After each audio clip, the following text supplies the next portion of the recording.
The morning light filtered through the curtains, casting a soft glow over the cluttered desk in my small apartment. Papers were strewn across the wooden surface, reminders of a life that felt increasingly disconnected from anything resembling peace. My name is Emily Carter, and at the age of 32, I had come to accept the monotony of life as an accountant in a city far removed from my childhood home. But today, something was different. The letter, folded neatly in front of me, had no return address. It was strange enough to catch my attention. But it wasn't the lack of a sender that disturbed me, it was the handwriting. I knew that handwriting. It was my brother's. I hadn't seen James in over 2 decades. Not since the tragic accident that took him from my family when we were both children. Or so I had believed. I turned the letter over in my hands, feeling the edges of the paper as if they might reveal some secret. The envelope was plain, but the words written on it were anything but. "To Emily, my sister, after all these years," the letter began.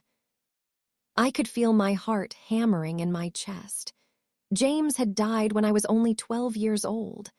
A car accident, they told me. A sudden, tragic loss that tore our family apart. My parents never spoke of him after the funeral. His memory was erased, buried along with the grief that they couldn't bear. I had grown up thinking that chapter of my life was closed, sealed tight. But now, here I was, holding a letter addressed to me from him. I sat down slowly, my hands trembling. My mind raced, trying to piece together how this was even possible. I had been raised to believe the accident was the end of the story. There was no mention of a possible mix-up at the hospital or any other explanations. It was a closed case. But now, this letter challenged everything I knew. I opened the envelope carefully, unfolding the paper inside. The ink was dark, the handwriting steady, though it had a sense of urgency that sent a chill down my spine. Dear Emily, I know this letter will come as a shock. I can only imagine what you must be feeling right now. I never wanted you to find out this way, but I have no other choice. I am alive, and I have been for the past 20 years. The accident you were told about was not an accident at all. It was a lie. I was taken away from you, from our family, and made to disappear.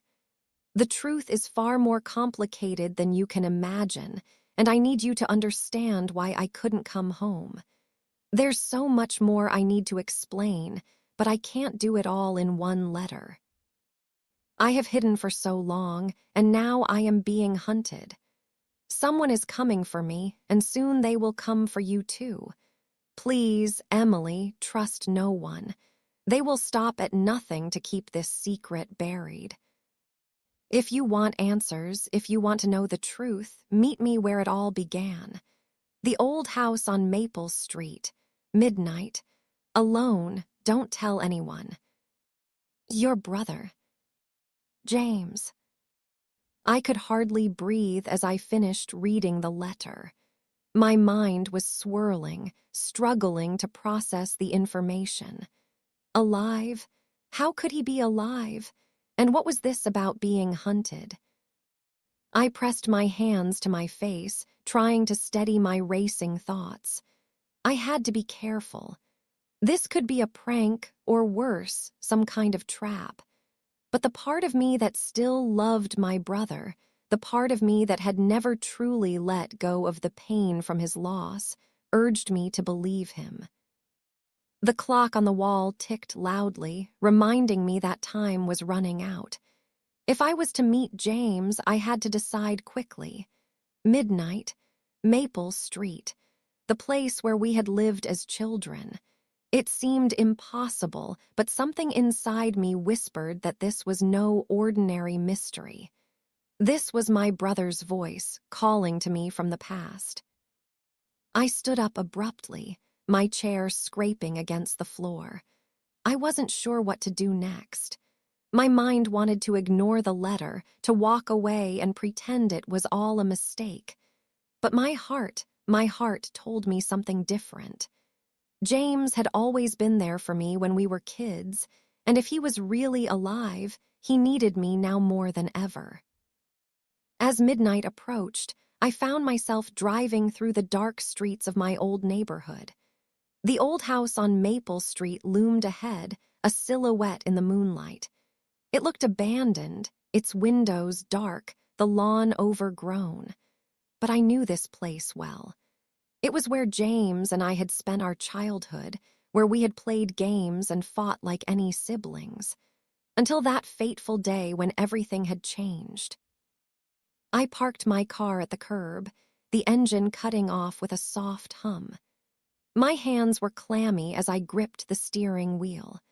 The only sound now was the whisper of the wind, the rustle of leaves in the trees. I could barely make out the outline of the house, but I knew it. I had spent so many years imagining this place after it had been sold, imagining what it would be like to return, to confront the memories. I stepped out of the car, my shoes crunching on the gravel as I walked toward the front door. The house seemed to swallow me whole as I approached, its empty gaze staring back at me. I was about to knock when the door creaked open, as though it had been waiting for me all along. I froze. For a moment, I thought I had imagined the sound, but then a figure stepped into the doorway. A man, tall and thin, his face half hidden in shadow. I couldn't see him clearly, but I knew without a doubt it was James. I stood frozen in place, my breath caught in my throat. The figure in the doorway didn't move. The dim light from the porch cast long shadows over his face, but there was no mistaking the look in his eyes. It was James. The boy I had once known, the boy I had thought lost forever. The boy who had haunted my dreams for years, his laughter and warmth replaced by the cold silence of his absence. "Emily." His voice was low, cautious, but unmistakably familiar.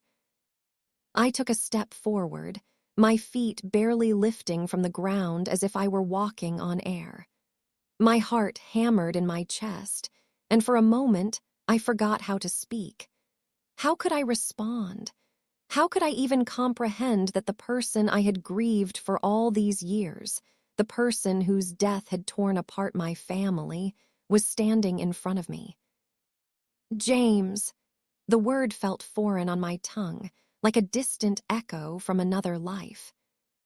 He nodded, his expression softening just a little, though there was a sadness in his eyes that I had never seen before. "It's really me. I know this is all too much, but you need to listen. Please." I didn't know what to do. I wanted to run toward him, to throw my arms around him, but something held me back. The words from the letter echoed in my mind. "Trust no one." Who was this man, really? Could it be possible that he was my brother, or was I being led into a trap? He took a cautious step toward me, as if sensing my hesitation. "Please, Emily, I swear on everything, it's me. I've been hiding for so long, but I couldn't leave you in the dark anymore. You deserve the truth." The truth, that word burned in my mind. The truth of what had happened to James all those years ago. The truth of why I had been left behind, orphaned in a sense, while my parents had fallen silent and closed off their hearts to the world. My voice trembled as I finally spoke. How is this even possible? They told me you were dead." James looked away, his face pained. "It's a long story, a story I should have told you sooner, but I couldn't. I had to protect you, Emily. I had to protect both of us." He stepped aside, gesturing toward the open door. "Come inside. We have to talk. We don't have much time." I stood there for a long moment, my mind racing. But in the end, I stepped forward, crossing the threshold into the house that I had thought was nothing more than a memory. The air inside was musty, filled with the scent of old wood and dust. The living room was just as I remembered it, though time had taken its toll. The furniture was covered in sheets, the walls peeling in places. There were no signs of life here, no sense of warmth or comfort, just a hollow, empty space. James closed the door behind me with a soft click, then turned to face me. He seemed so different from the boy I had once known. His face was thinner, more worn, and his eyes held a depth of sorrow that made my heart ache. There was something broken about him, something I couldn't quite place. "I never wanted to leave you," he said quietly, his voice raw with emotion. "But I had no choice. I couldn't let them find me." Who are you talking about?" I asked, my mind spinning with questions.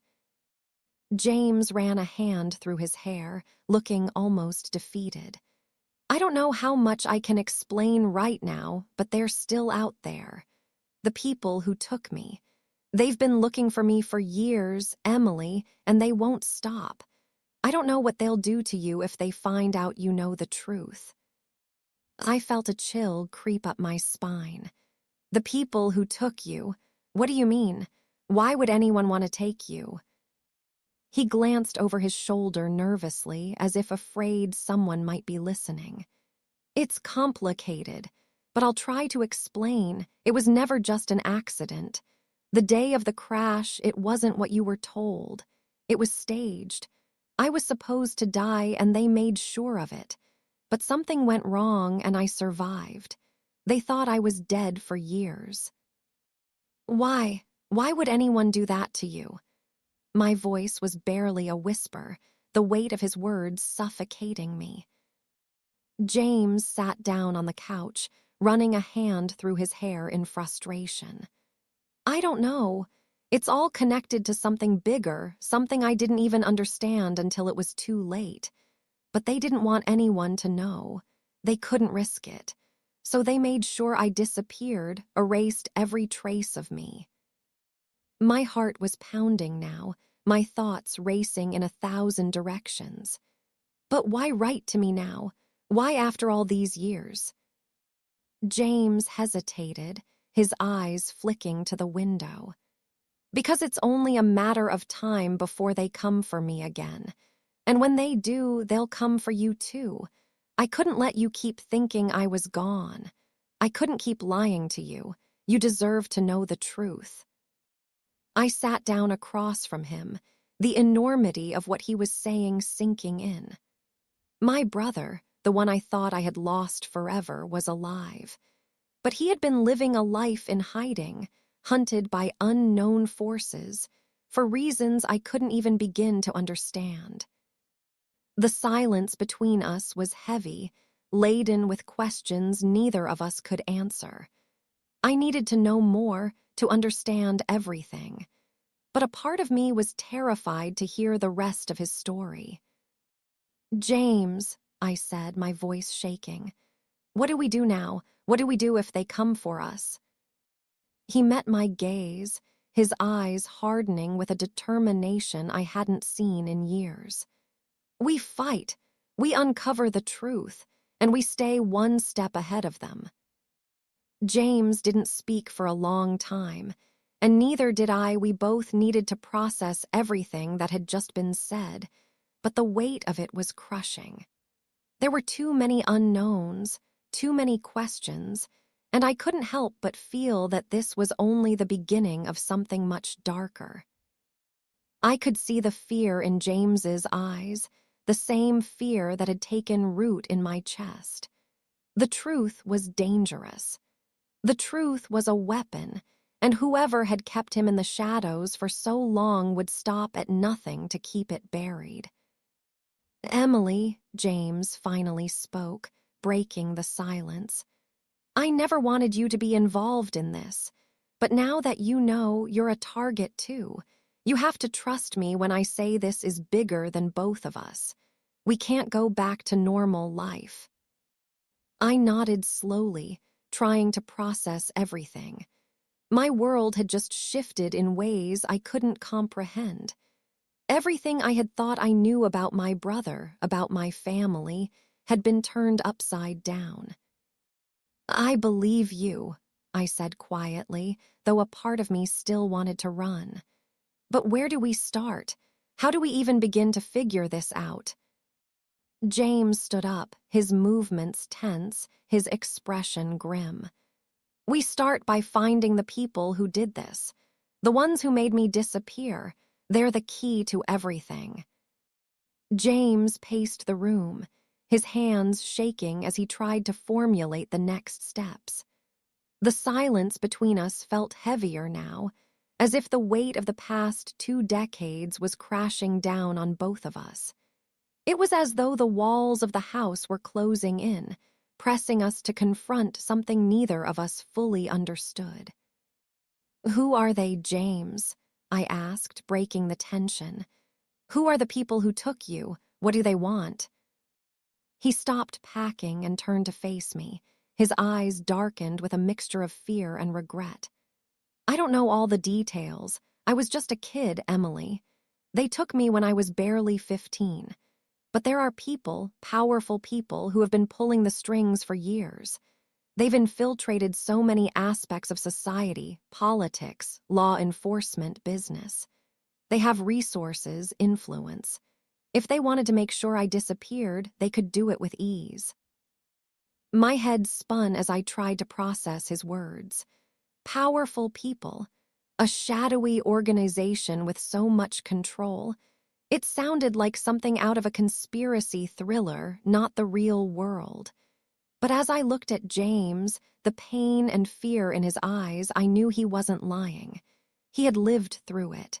He had seen it. I leaned forward, my voice low and urgent. "But why did they take you? What did you know?" James shook his head slowly, his expression hardening. "I was in the wrong place at the wrong time. I overheard something I shouldn't have. They thought I knew too much. They couldn't afford for me to be a loose end. And so they made sure I never existed." The words hit me like a punch to the gut. He overheard something they wanted to keep secret. "James," I said, trying to keep my voice steady despite the tremor in my hands. "What did you overhear? What secret were they trying to protect?" James stared at me for a long moment, his jaw clenched as if he were weighing whether or not to reveal the truth. Finally, he spoke, his voice barely above a whisper. "I don't know the full scope of it, Emily, but it's something dangerous. Something that could destroy a lot of people if it ever came to light. And I think it's connected to the accident, the one they told you about." The room seemed to shrink around us as I processed his words. If the accident wasn't what it seemed, if it had been staged to silence him, then what had really happened that day? And what was this dangerous secret that could bring so much destruction? I stood up abruptly, feeling the need to move, to think, to make sense of all this. "We need to find out more. We need to figure out exactly what happened. James, if you're right, if someone's been covering this up for all these years, then we're both in danger." He nodded gravely. "I know, but we can't do this alone. We need help. We need to find someone we can trust." I froze at his words. Trust. Could we really trust anyone? My mind raced with possibilities, and my instincts screamed at me to be careful. If someone had gone to such lengths to erase James's existence, who else could be involved? "We can't just trust anyone, James," I said, my voice steady but full of caution. "How do we even begin to figure out who's on our side?" "I have an idea," James said, his eyes narrowing. There's someone from my past, someone who might know more than they let on. Someone who's been working in the shadows, someone who may still be alive but hasn't been seen for years. His name is Lucas Hayes. He was one of the few people I trusted when I was taken. If anyone can help us uncover the truth, it's him. The name struck a chord in my memory. Lucas Hayes. I had heard that name once before, many years ago, but I couldn't quite place where or how.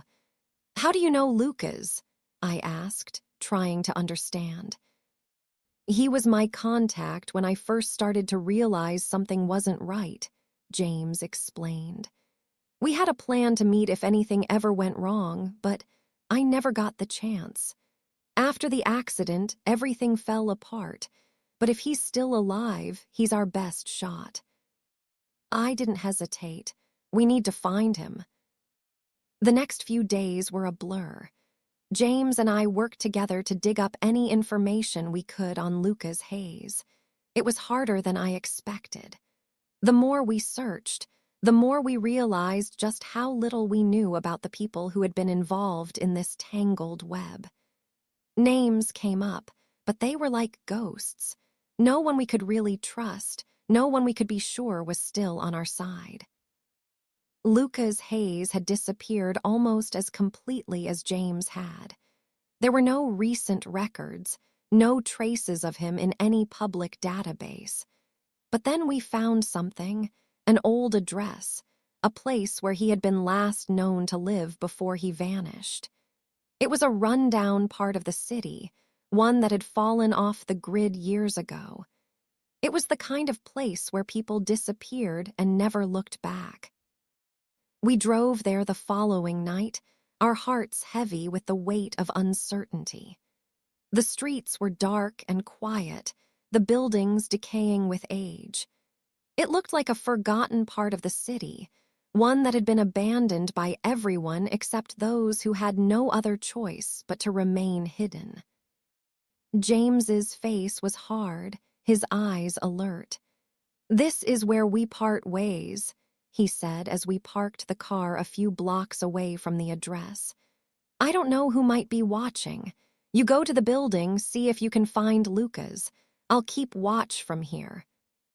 I nodded, feeling a rush of adrenaline. This was it, the moment that could change everything. I walked down the street, my heart pounding in my chest. The building was in front of me now, a nondescript, gray structure that had seen better days.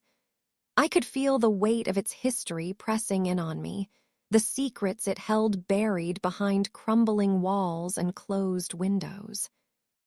I hesitated at the door, my hand hovering just above the handle.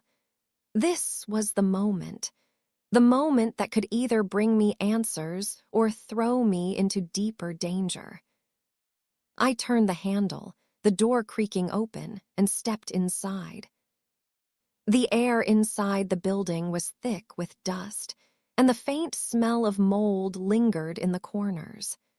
The dim light from the street lamps outside barely reached into the entryway, casting long shadows that made every movement seem deliberate, as if someone, or something, was watching. I stepped cautiously, my footsteps muffled by the worn carpet beneath me. The hall stretched out before me, lined with peeling wallpaper and the occasional door that had been left ajar. My heart raced with every step, the weight of uncertainty pressing against my chest. Where was Lucas Hayes? What had happened to him? Was he still alive, or had he vanished just like the rest of the people who had been involved in whatever dark secret James had stumbled upon all those years ago? I reached the end of the hallway, where an elevator door stood slightly open. There were no sounds coming from within, no sign of life. I hesitated for a moment before deciding to climb the stairs instead, feeling the need to stay quiet. As I reached the first landing, a soft noise caught my attention. It was faint, almost imperceptible, the sound of someone moving around behind one of the closed doors.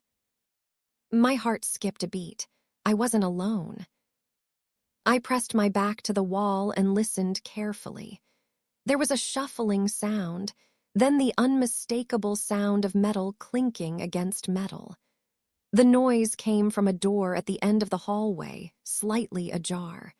Without thinking, I moved toward it, my breath shallow, my mind racing. I pushed the door open slowly, cautiously, and peered inside. The room was small, barely furnished. A single light bulb flickered in the corner, casting a dim glow over the space. And then I saw him. Lucas Hayes. He was sitting at a table, his back turned to me. He was older now, grayer, his features weathered by time, but there was no mistaking the haunted look in his eyes. He had the same intensity, the same sense of urgency I had seen in James's eyes just days before. He turned slowly, sensing my presence, and for a moment our eyes locked. His expression was unreadable, but there was a flicker of recognition in his gaze. He knew who I was. "You must be Emily," he said, his voice rough, like it hadn't been used much in years. "James told me you might come." I stepped into the room, my nerves on edge. "You know about James? Where is he? What's going on?" Lucas gave me a long, measured look before standing up. He was tall, his movements deliberate. "He's been in hiding for a long time. It wasn't safe for him to stay in one place for too long, and it's not safe for you either." I swallowed hard, the weight of his words sinking in. "What do you mean? What's happening? What are we up against?" He gestured for me to sit down, and I hesitated for only a moment before obeying. My instincts told me this man had answers that would change everything. But I couldn't help the nagging feeling that with every answer, we were walking deeper into danger. "We're up against something powerful, Emily," Lucas began, his voice low. "Something that doesn't just affect James, but anyone who gets too close. They have eyes everywhere. Their reach is beyond what you can imagine." "Who are they?" I asked, my voice barely above a whisper. Lucas sighed, rubbing his temples as though the weight of the truth was too much to bear. "They're not just one group, not just one organization. It's a network. A collection of people with different agendas, but all with one thing in common: they want control. They've been pulling strings for decades, and they've buried the truth in ways that most people can't even fathom. If they knew James was alive, well, we'd all be dead by now." I felt a chill run through me. This wasn't just about James. This was about something much bigger, something that could unravel everything I knew about the world. "But why?" I asked, my voice shaking. "Why did they do this to him? Why would they want him gone?" Lucas hesitated, his eyes narrowing as he seemed to struggle with how much he could say. "James had information that could destroy everything they've worked for. And when they realized he might talk, they made sure he was erased. But they didn't count on him surviving. They didn't count on him remembering." My mind was reeling. What kind of information? What could be so important that they would go to such lengths to keep it hidden? Lucas leaned forward, his face tense. "I can't give you all the details yet, but I can tell you this. James was part of something bigger. He got caught in the crossfire of a secret project, a government project that went terribly wrong.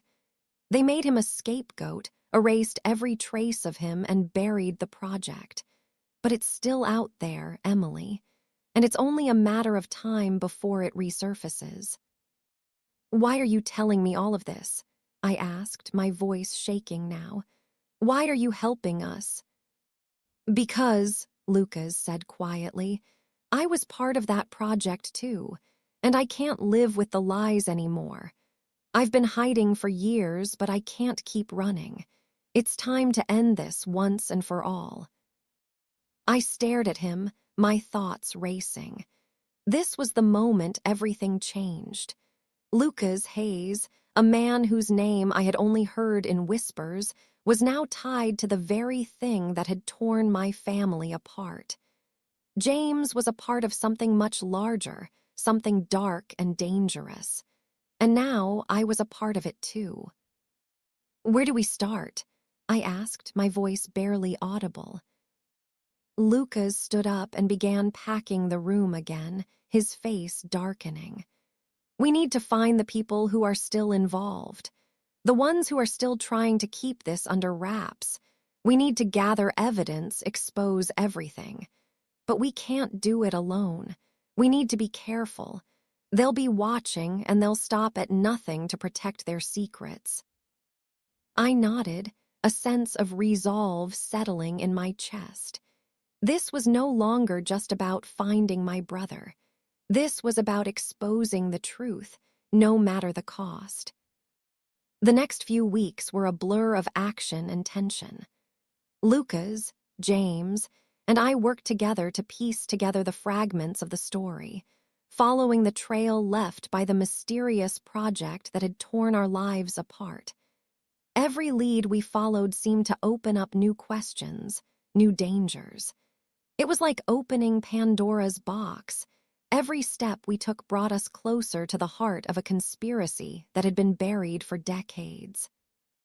We gathered everything we could, old documents, files that had been hidden away, even whispers from people who were too afraid to speak out.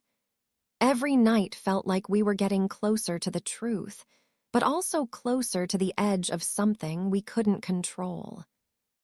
One night, as we sat in the dimly lit room where Lucas had been hiding, he turned to me with a grave look on his face.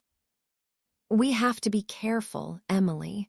If we're right about this, if the project is still alive and being covered up, we'll be dealing with forces that don't play by the rules. We can't trust anyone. I nodded, but deep down, I knew that there was no turning back. We had to see this through. There were too many lives at stake, too many secrets that needed to be uncovered. And somehow, in the middle of all the chaos, the mystery of my brother's disappearance was beginning to unravel. But it came with a price I wasn't sure I was ready to pay. The weeks that followed were a blur of endless research, late-night meetings, and conversations with people whose faces I would never forget. The deeper we dug into the truth, the more dangerous our path became. Every discovery seemed to lead to another dead end or a new threat, but we couldn't stop.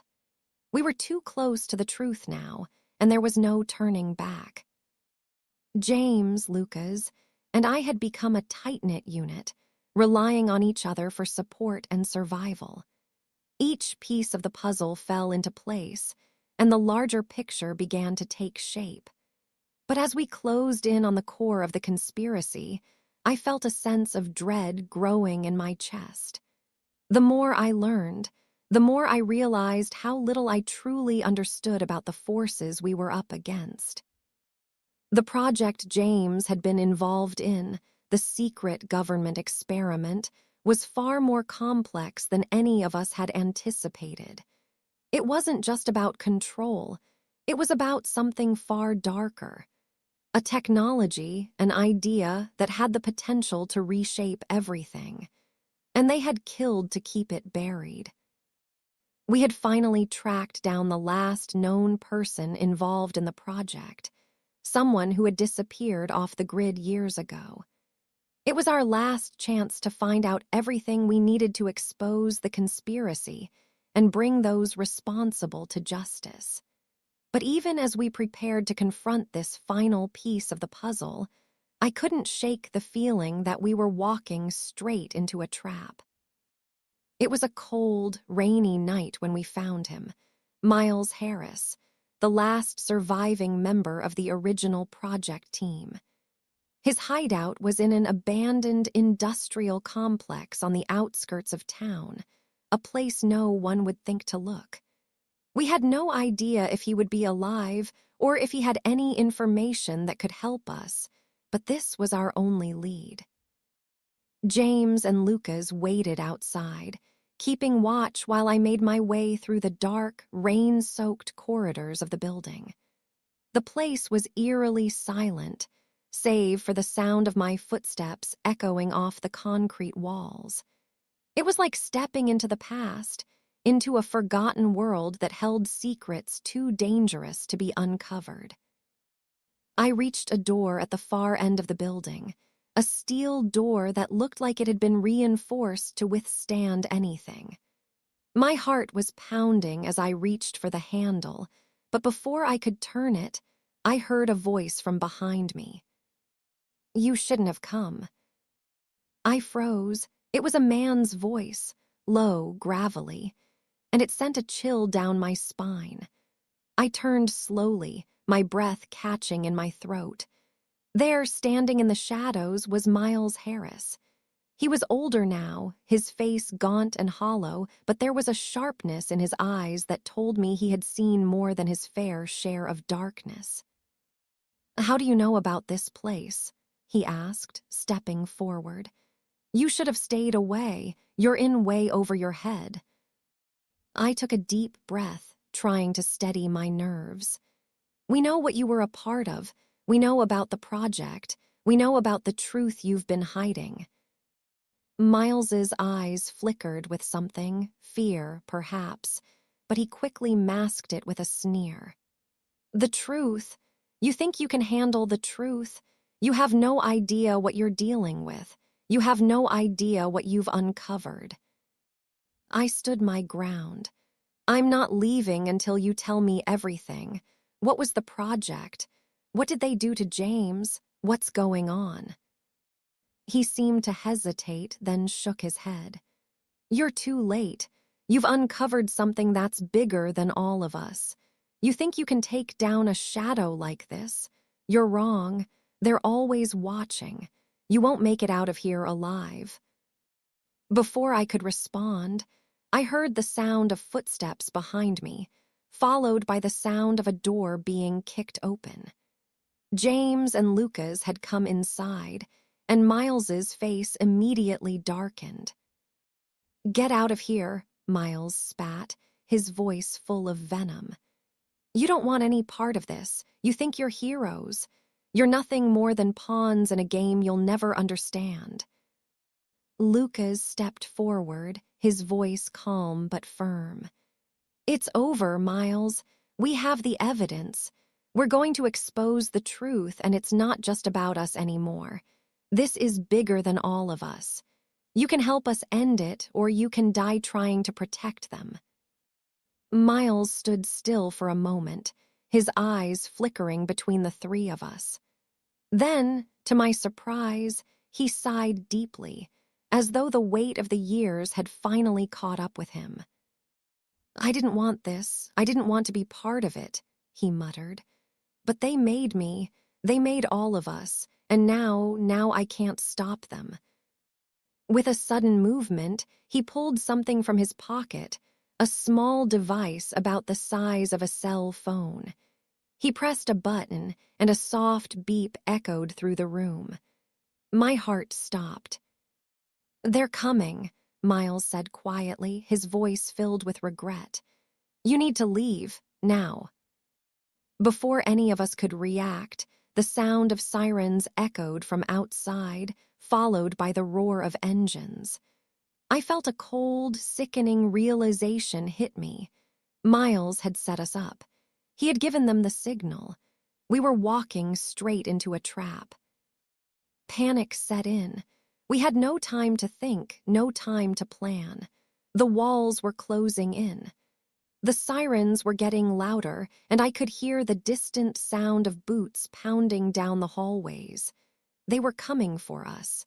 I had no idea how much time we had, but I knew it wasn't much. "Move," James shouted, grabbing my arm and pulling me toward the exit. We ran, adrenaline pumping through our veins as we raced through the dark corridors, the sound of our footsteps mingling with the chaos outside. We made it out of the building just in time. The streets were full of vehicles, black SUVs, unmarked cars, all surrounding the complex. There was no way out, no escape. But Lucas, who had been ahead of us, grabbed something from his jacket. It was a small device, something that looked like a tracking beacon. He threw it onto the ground, and with a loud click, the world around us went dark. When I woke up, I was in a safe house, far from the chaos of the city. James was by my side, Lucas was gone, and the world outside was still in the process of unraveling.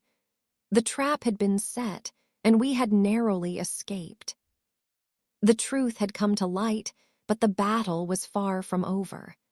The conspiracy was exposed, but the forces behind it were still out there, waiting, watching.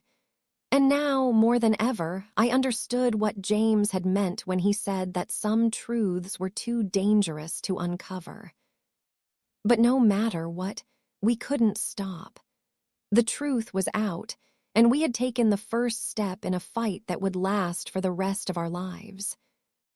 The game had changed, and we were no longer just survivors. We were fighters. The end, or is it? The sun had barely risen when I stood at the edge of the balcony, looking out at the quiet, empty streets below. The city had returned to its usual pace, as though the world hadn't just been on the brink of collapse.